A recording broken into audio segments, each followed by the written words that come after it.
Okay guys, our next topic is classification of multiplier. Okay, so multiplier வந்து எத்தனை டைப்ஸாக வந்து divide ஆயிருக்கு அப்படின்னு பார்த்தீங்கன்னா, it is divided into static multiplier and dynamic multiplier.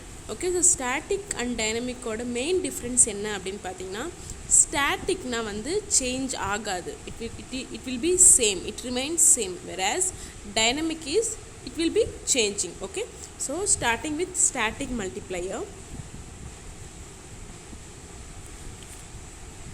Okay, so static multiplier is otherwise known as simultaneous multiplier, timeless multiplier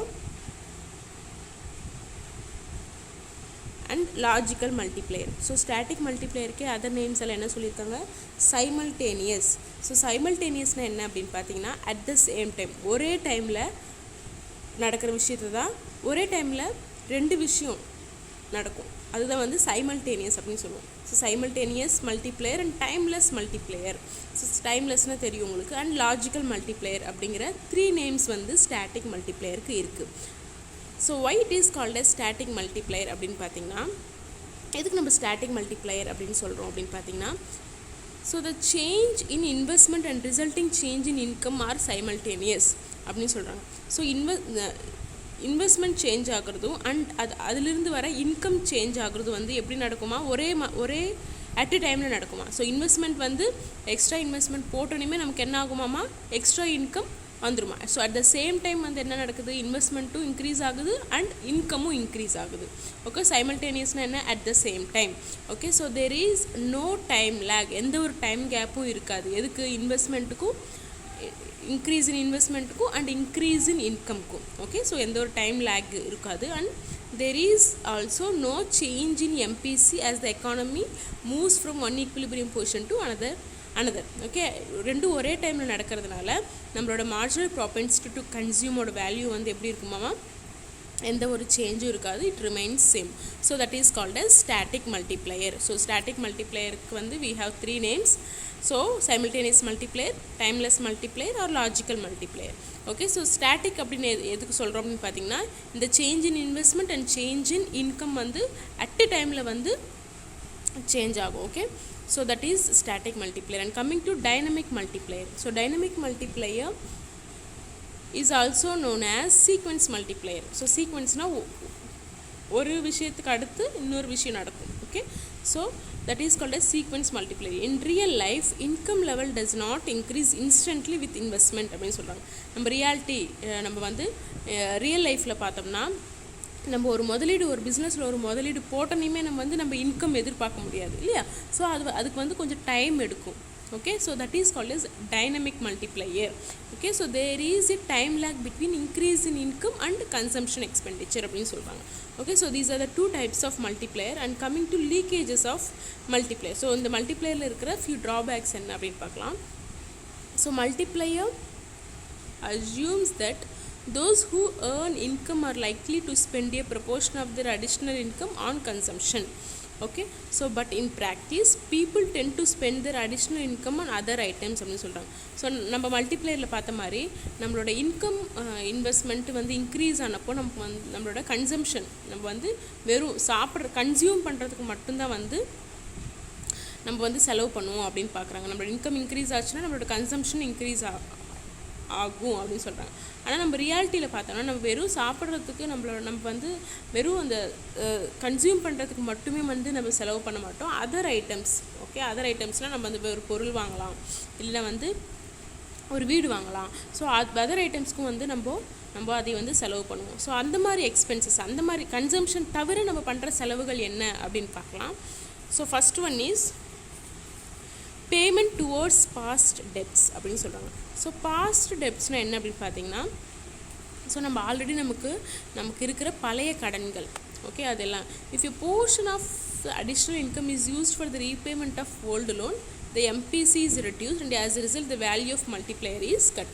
okay, so multiplier வந்து நமக்கு எப்போ increase ஆகும், கன்சம்ஷன் வந்து நடந்தால் மட்டும்தான் வந்து நம்மளோட மல்டிப்ளையர் வந்து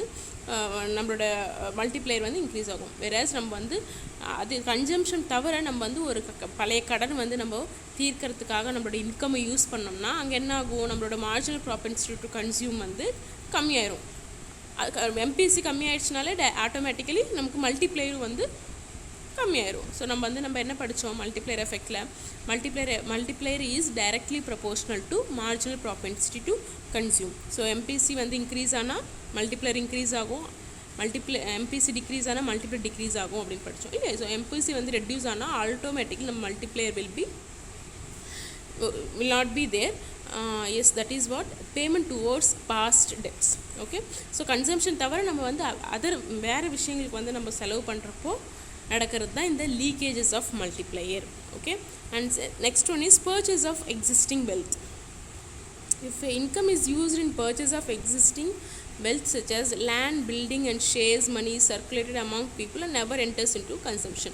ஓகே, ஸோ நம்ம வந்து ஒரு வீடு வாங்குகிறோம் இல்லை ஒரு லேண்ட் வாங்குகிறோம் அப்படின்னா வந்து அங்கே நடக்கக்கூடிய செலவு வந்து it will never comes into consumption கீழே வராது. கன்சம்ஷனாக நம்ம வந்து இப்போ கூட்ஸ் அண்ட் சர்வீசஸ் வந்து கன்சியூம் பண்ணுறோன்னா மட்டும்தான் வந்து it comes under consumptions.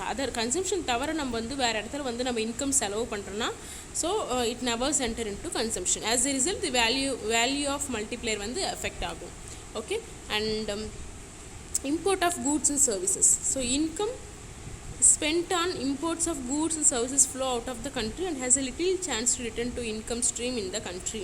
Okay, so the imports reduce the value of multiplier அப்படின்னு சொல்கிறாங்க. நம்ம ஒரு இம்போர்ட் பண்ணுறோம் இல்லை ஒரு எக்ஸ்போர்ட் பண்ணுறோம் கூட்ஸ் அண்ட் சர்வீஸ்னு நான் வந்து என்ன ஆகும் அப்படின்னு பார்த்தீங்கன்னா நம்ம நாட்டில் நடக்கக்கூடிய கன்சம்ஷன் வந்து அது வந்து நம்ம நாட்டில் நடக்கக்கூடிய கன்சம்ஷன் வந்து எப்போ அஃபெக்ட் ஆகும், நம்மக்கிட்ட இருக்க கூட்ஸ் அண்ட் சர்வீசஸ் வந்து எக்ஸ்போர்ட் பண்ணுறப்போ அது வந்து அஃபெக்ட் ஆகும். ஸோ இந்த கேஸில் வந்து கூட நமக்கு பார்த்தீங்கன்னா value of multiplier will be reduced or affected. And non availability of consumer goods அப்படின்னு சொல்கிறாங்க. Okay, so the multiplier theory assumes instantaneous supply of consumer goods following demand. Okay, so நம்ம வந்து நம்மள மல்டிப்ளையர் எஃபெக்டில் என்ன அஸ்யூம் பண்ணியிருக்கோம், நம்மளோட demand இருக்கிற அடுத்த ஒரு மொமெண்ட்டே வந்து என்ன ஆகும் அப்படின்னு பார்த்தோம், கன்சியூமர் சப்ளை இருக்கும். ஸோ டிமாண்ட் இருக்குன்னா ஒரு பொருளுக்கு டிமாண்ட் இருக்குன்னா அதோட சப்ளை வந்து அட் எ டைமில் எந்த ஒரு டைமில் கேப்பும் இல்லாமல் அதுக்கு சப்ளை அந்த பொருளுக்கு சப்ளை கிடைக்கும் அப்படிங்கிற ஒரு விஷயம் வந்து அஸ்யூம் பண்ணியிருக்கோம். ஆனால் வந்து நம்ம அந்த ரியாலிட்டியில் பார்த்தோம்னா ஸோ டைம் லேக் இருந்துச்சுன்னா நமக்கு வந்து இப்போ நம்ம வேக்சினேஷன் இன்ஜெக்ஷனே பார்த்தோம் அப்படின்னு பார்த்தீங்கன்னா ஸோ டிமாண்ட் அதிகமாக என்ன ஆகுது, சப்ளை கம்மியாயிடுச்சு இல்லையா. ஸோ வேக்சின்ஸ் எல்லாம் வந்து சப்ளை கம்மியாயிடுச்சு, அதுக்குன்னு டைம் எடுக்குது இல்லையா. இப்போ எல்லாத்துக்கும் ஒரே வாட்டி நம்ம வந்து வேக்சின் போட முடியல இல்லையா. ஸோ அந்த ஒரு டைம் கேப் தான் என்ன சொல்லுவோம் அப்படின்னு பார்த்தீங்கன்னா நான் அவைலபிலிட்டி ஆஃப் கன்சியூமர் கூட்ஸ். நம்மளோட கன்சியூமர் கூட்ஸ் வந்து ஒவ்வொரு சுச்சுவேஷன் வந்து கிடைக்காம போயிடும். அந்த ஒரு சுச்சுவேஷன் தான் demand is greater than supply. இங்கே டிமாண்ட் வந்து இன்ஜெக்ஷனுக்கு டிமாண்ட் அதிகமாக இருக்குது, ஆனால் சப்ளை எப்படி இருக்குது, கம்மியாக இருக்குது. ஸோ இதனால் என்ன ஆகும் அப்படின்னு பார்த்தீங்கன்னா இன்ஃப்ளேஷன் அப்படிங்கிற சுச்சுவேஷன் வரும். ஸோ இன்ஃப்ளேஷன்னா என்ன அப்படின்னு பார்த்தீங்கன்னா ஒரு பொருட்களோட ப்ரைஸஸ் வந்து ரொம்ப ரொம்ப ரொம்ப ஹையாக இருக்கிறது தான் இன்ஃப்ளேஷன்.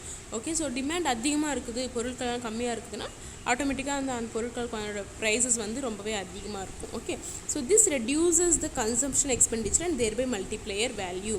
ஓகே, ஸோ கன்சம்ஷன் கம்மியாயிடும். ஒரு பொருள் இல்லைன்னா அது கன்சம்ஷன் கம்மியாயிடும், கன்சம்ஷன் இல்லைன்னா ஆட்டோமேட்டிக்கலி மல்டிப்ளையர் வேல்யூ வந்து டிக்ரீஸ் ஆயிடும். So that is about non availability of consumer goods. And full employment situation. So full employment சுச்சுவேஷன்னா என்ன அப்படின்னு பார்த்தீங்கன்னா நம்ம வந்து ஃபுல் எம்ப்ளாய்மெண்ட் இருந்துச்சுன்னா நம்ம அடிஷ்னலாக இன்வெஸ்ட்மெண்ட் பண்ணுறப்ப என்ன ஆகும், ஸோ ஆல்ரெடி எல்லாருமே வந்து வேலையில் இருக்காங்க அண்ட் இன்னும் ஒரு அடிஷ்னல் இன்வெஸ்ட்மெண்ட் பண்ணால் அது என்ன ஆகும், அந்த இன்வெஸ்ட்மெண்ட் வந்து வேஸ்ட்டாக தான் இருக்கும். அங்கே வந்து நம்மளால் யாராலையும் எம்ப்ளாய் பண்ண முடியாது.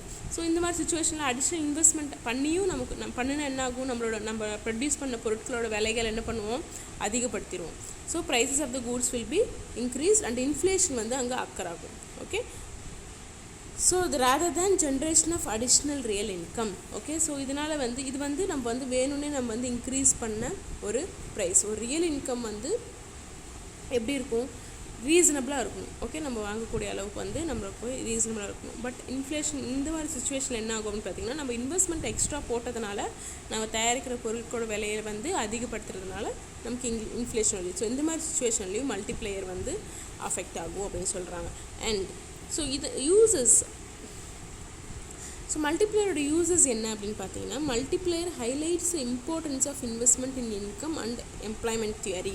ஓகே, ஸோ நம்ம வந்து மல்டிப்ளேயர் நம்ம படிக்கிறதுனால நமக்கு இன்கம் அண்ட் எம்ப்ளாய்மெண்ட் அப்படிங்கிற ஒரு கான்செப்டோட முக்கியத்துவம், அதோட இம்பார்ட்டன்ஸ் என்ன அப்படின்னு நம்ம வந்து தெரிஞ்சுக்க முடியும். And also the process throws light on the different stages of trade cycle. Okay, so trade cycle இருக்கிற டிஃப்ரெண்ட் ஸ்டேஜஸ் வந்து நம்ம இன்டெப்த்தாக வந்து நம்மளால் படிக்க முடியும். And it also helps in bringing equality between savings and investment. So நம்ம எவ்வளோ இன்வெஸ்ட் பண்ணுறோமோ அதுக்கு ஈக்குவலாக வந்து நம்ம சேவ் பண்ணணும் அப்படிங்கிற ஒரு ஈக்குவாலிட்டி வந்து நம்மளால் இந்த மல்டிப்ளேயர் எஃபெக்ட் மூலமாக நம்மளால் புரிஞ்சுக்க முடியுது. Okay, and it also helps in formulating government policies. Government வந்து இம்ப்ளிமெண்ட் பாலிசிஸை வந்து இம்ப்ளிமெண்ட் பண்ணுறதுக்கு வந்து இந்த மல்டிப்ளேயர் எஃபெக்ட் வந்து யூஸ்ஃபுல்லாக இருக்குது. ஸோ எப்படி அப்படின்னு பார்த்தீங்கன்னா, நமக்கு வந்து நம்ம பண்ணுற இன்வெஸ்ட்மெண்ட் அண்ட் இன்கம் அந்த ஒரு ப்ராசஸ் வந்து நம்ம நல்லா புரிஞ்சு வச்சுட்டோம்னா, ஓகே, ஸோ நம்ம எங்கே வந்து லேக் ஆகிறோம், நம்ம எந்த ஃபீல்டில் வந்து நம்ம இம்ப்ரூவ் பண்ணணும் அப்படிங்கிறத வந்து ஈஸியாக புரிஞ்சுக்கலாம். And also it helps in implementing policies, and it helps to reduce unemployment and achieve full employment. So unemployment அப்படிங்கிற ஒரு கண்டிஷனை வந்து ரிமூவ் பண்ணுறதுக்கு and also full employment achieve பண்ணுறதுக்கு நமக்கு மல்டிப்ளேயர் எவ்வளவோ ஹெல்ப்ஃபுல்லாக இருக்குது. And we have few types of multipliers: tax multiplier, employment multiplier, and foreign trade multiplier, investment multiplier. So டீப்பாக இது நீங்கள் படிக்க தேவையில்லை. மல்டிப்ளேயரில் என்னென்ன டைப்ஸ் இருக்குது அப்படின்னு நீங்கள் பார்த்துக்கோங்க. Okay, this is about multiplayer.